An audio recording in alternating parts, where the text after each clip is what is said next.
And I'm most grateful for the ways in which everyday folk got together and said, wait a minute, we got this. We're gonna make sure we don't let this, we're gonna make sure we don't let this become a stage for people to make a name for themselves. And we wanna make sure that we can get the best, whatever the best outcome of this moment can be, we wanna do our best to steward toward that direction. I think that's another distinction between us and other people is that when you're in those national organizing academic networks, you're like, me and my people are smart, we're good, you can trust us, give us the power, we'll do it. And it's like, for us, it was like, no, the community has to have the power.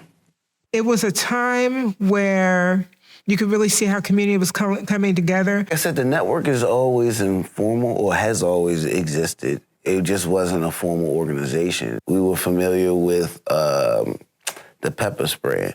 So it was even grabbing some of the rapid response kits, like just throw them in the book bags, gauze that people might need, bandages, the milk for people's eyes to make sure that we can get folks back right after all of that. And just really going up there and being able to respond to whichever students were around and available, and if there was ways to put ourselves between what was happening with the police and the response that the students were happening, we were trying to find out ways to do that. So some of that involved like having conversation with the officers up there for those of us who were assigned that role. And other folks were just making sure people had ways to get home. We spent some money on some bus tokens, rides for folks, just making sure that they didn't stay in that tension-filled area because the police were gonna keep escalating, and escalate they did. So some of the kids went down to Penn and North for one of the rallies. We went to some of the schools where there were activities for children, and the kids volunteered there.